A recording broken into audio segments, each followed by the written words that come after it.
नमस्कार दोस्तों, स्वागत है आपका हमारे चैनल लर्न एंड ग्रो में। आज हम डिस्कस करेंगे डिटरमाइन द सेंट्रोइड प्रॉब्लम के बारे में कि किसी फिगर का जो इस तरह की अगर आपको प्रॉब्लम दी गई है तो इस तरह के आपको सेगमेंट दिए गए हैं, आप उनका सेंट्रोइड कैसे निकाल सकते हैं, तो इसके बारे में आज हम डिस्कस करेंगे। तो जो सेंट्रोइड होता है पहले हम वो देख लेते हैं कि सेंट्रोइड होता है वो क्या होता है।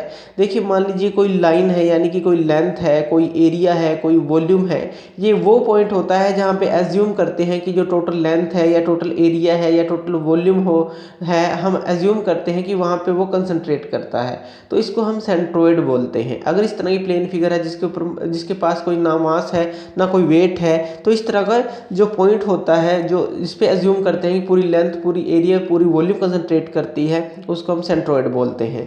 तो सेंट्रोइड हम इस तरह की फिगर के लिए कैसे निकालते हैं। देखिए, इस तरह की हमें प्रॉब्लम दी गई है। मान लीजिए जब भी किसी पार्ट में से, मान लीजिए ऐसा कोई पार्ट है और उसके अंदर कोई पार्ट हमने काट के बाहर निकाल लिया हो, यानी कि कोई पंच कर दिया हो, सर्कुलर पंच हो या इस तरह का पंच हो, हमने जो हिस्सा है काट कर बाहर निकाल लिया हो किसी शीट से, तो इस जो ये सेगमेंट होते हैं इस टोटल एरिया से, या टोटल हम कहें कि टोटल से इससे इसको माइनस करना होता है। जो मान लीजिए 1 है तो A2 है और ये A3 है मान लीजिए, तो A1 क्या आएगा, माइनस A2 माइनस A3। तो इस तरह से आपको माइनस करना होता है।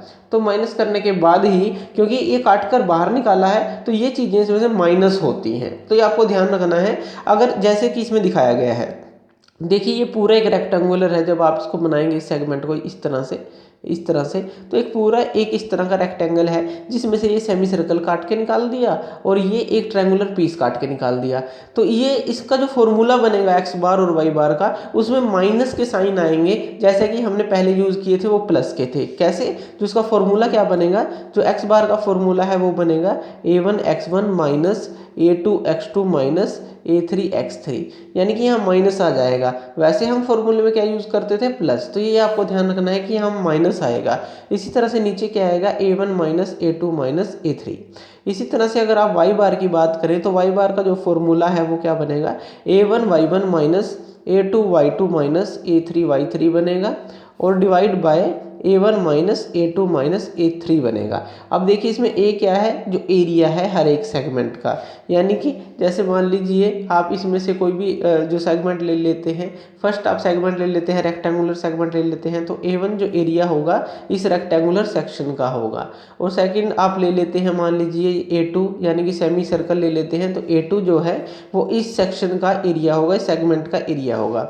A3 मान लीजिए आप इसको ले लेते हैं, किसी को भी आप A1 A2 A3 मान सकते हैं, तो A3 जो एरिया होगा इस सेगमेंट का एरिया होगा। और जो x1 x2 x3 है, y1 y2 y3 है, वो हम निकालते हैं अलग से। तो सबसे पहले आपको क्या करना होता है, आप कैपिटल A1 भी आप लिख सकते हैं और स्मॉल A1 भी लिख सकते हैं, जो कि एरिया को डिनोट करेगा। तो वो आपकी मर्जी है, जो भी आपको लेना है।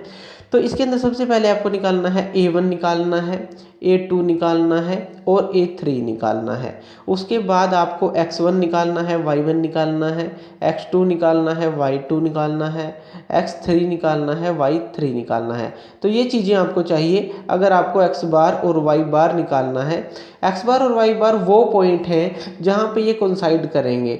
मान लीजिए इस तरह से x एक्सिस है आपके पास और ये y एक्सिस है, तो x बार क्या होगा, जो y से डिस्टेंस होगा ये चीज़ x बार होगी, और y बार क्या होगा, जो x से यहाँ से डिस्टेंस होगा ये y बार होगा। तो एक पॉइंट पे मिलते हैं, तो ये होता है सेंट्रोइड। तो x बार और y बार की वैल्यू हमें चाहिए होती है, क्योंकि ये दोनों जहाँ पे मिलते हैं वहाँ पे हमें सेंट्रोइड मिलता है, तो इसलिए ये दोनों फॉर्मूले यूज़ किए जाते हैं। तो इसके अंदर देखिए जो A1 होगा, A2 होगा, A3 होगा, वो क्या होगा, यानी कि तीनों के एरिया पहले हम निकाल लेते हैं, फिर x1 x2 x3 निकालेंगे और फिर y1 y2 y3 निकालेंगे।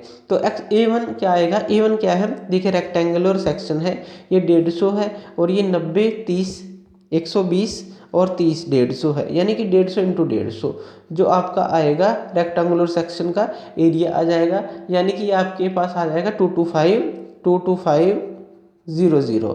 ये आपके पास एरिया आ जाएगा जो आपका रेक्टेंगुलर सेक्शन है इसका। इसी तरह से जो A2 है यानी कि जो सेमी सर्कल है, जो इसका एरिया आप निकालेंगे, ये क्या होगा पाई आर स्क्वायर बाई 2 या हाफ पाई आर स्क्वायर बोल लीजिए, कुछ भी बोल लीजिए, क्योंकि फुल सर्कल का एरिया होता है पाई आर स्क्वायर, हाफ का हो जाएगा हाफ पाई आर स्क्वायर। तो पाई आर स्क्वायर बाई 2, जब आप आर की वैल्यू को क्या पुट करेंगे, आर की वैल्यू देखिए ये टोटल डायमीटर 90 है, तो यहाँ पे आर क्या हो जाएगी आपके पास, आर क्या हो जाएगी 45 आ जाएगी।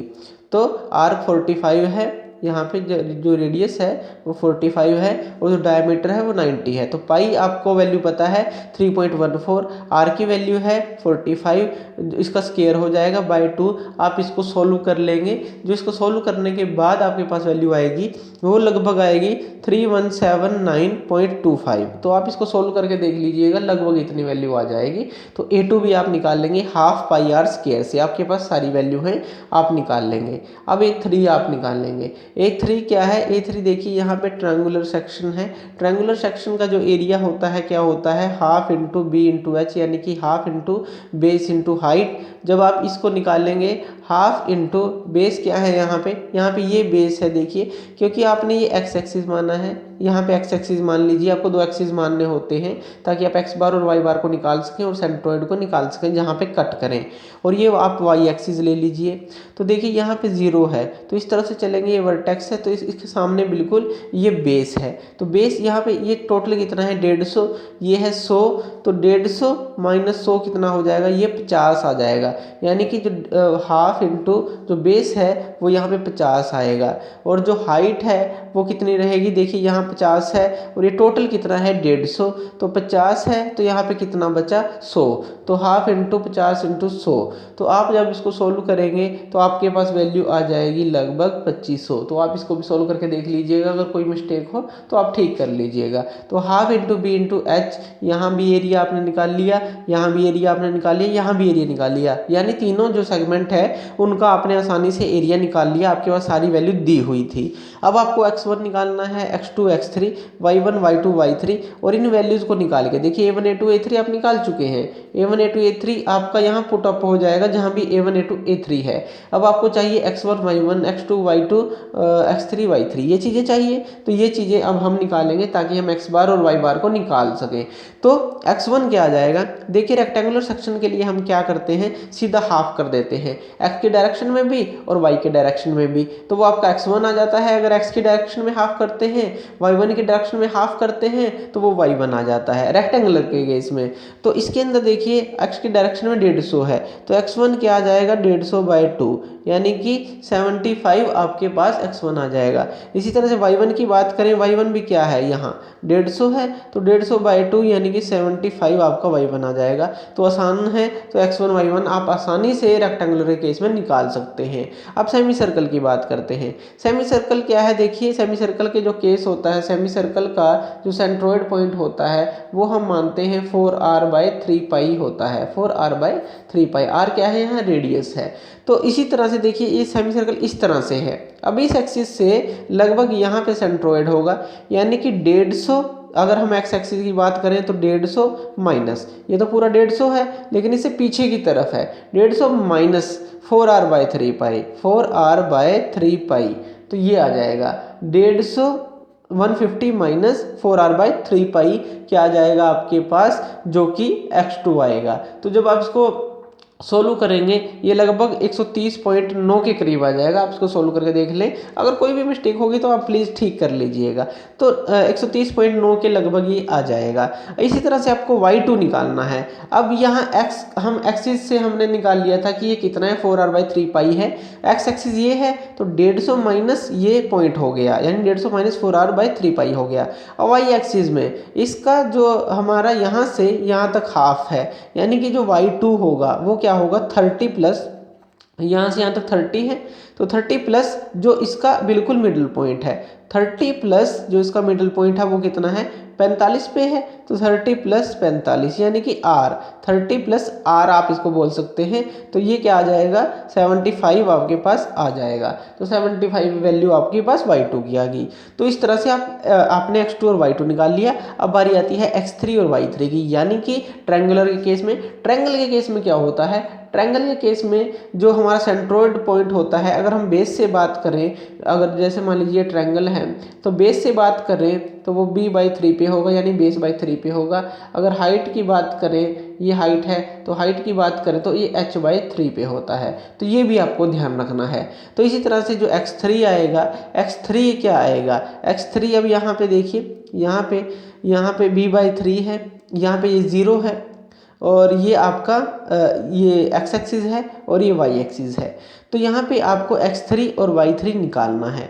तो x3 क्या आएगा आपके पास, यहाँ पे देखिए यहाँ बेस कितना है, यहाँ पे बेस है आपका ये 50 है, क्योंकि 100 और ये 50 150 हो गया, ये पूरा 150 है, ये 50 है और ये 100 है। तो यहाँ पे देखिए x एक्सिस में, अगर x एक्सिस में बात करें तो अगर बेस की बात करें, x एक्सिस इसी डायरेक्शन में है, तो जो x3 है वो 50/3 आ जाएगा, 50/3 आ जाएगा आपके पास। तो लगभग ये 16.67 आ जाएगा, यानी कि 16.67 आपके पास ये वैल्यू आ जाएगी x3 की b/3। अगर आप y3 की बात करते हैं, अब y3 क्या है, यहाँ से पहले यहाँ आपको ऐड करना पड़ेगा, यानी कि यहाँ से यहाँ, तो और उसके बाद जो आपको है ये जो हाइट है वो आपको देखनी होगी। या आप कैसे कर सकते हैं कि जो ये टोटल है, टोटल कितना है 150 है, 150 है माइनस h/3 यानी कि देखिए अगर हम हाइट की बात करते हैं तो सेंट्रोइड h/3 पे है, बेस की बात करते हैं तो b/3 पे है, x में था तो यहाँ सीधा आपने b/3 लिख दिया, ये आ गया। हाइट की बात की इस तरह से, देखिए यहाँ तो 0 ही था तो यहाँ पे आप सीधा b/3 लिख सकते हैं, लेकिन हाइट की बात करेंगे तो ये टोटल 150 है, ये पॉइंट इस तरफ है, तो 150 माइनस जो ये चीज़ है ये क्या है, हाइट 100 है तो 100/3 यानी कि 150 माइनस 100/3, ये आपके पास वैल्यू आएगी जो y3 की वैल्यू होगी। ये लगभग आपके पास आ जाएगी 116.67, लगभग ये वैल्यू आ जाएगी। तो इसके बाद देखिए आपने सारी वैल्यूज निकाल ली हैं, a1 x1 y1 a2 x2 y2 a3 x3 y3, सारी वैल्यू आप निकाल चुके हैं। इन्हीं सारी वैल्यू को इन x बार की वैल्यू में और y बार की वैल्यू में पुट करना है, आपके पास x बार की वैल्यू आ जाएगी, आपके पास y बार की वैल्यू आ जाएगी, और जो पॉइंट मिलेगा जहाँ x बार मिलेगा और y बार मिलेगा, यानी कि जो x बार यहाँ पे हो गया, y बार यहाँ पे, लगभग ऐसे जो भी आप निकालेंगे पॉइंट, तो जो वो पॉइंट होगा उसको आप कैपिटल G लिख देंगे जो कि सेंट्रोइड पॉइंट होगा। तो इस तरह से आप आसानी से सेंट्रोइड निकाल सकते हैं। तो थैंक यू वीडियो देखने के लिए, और ज़्यादा अपडेटेड वीडियोस के लिए आप हमारे चैनल लर्न एंड ग्रो पे हमें सब्सक्राइब कर सकते हैं। Thank you.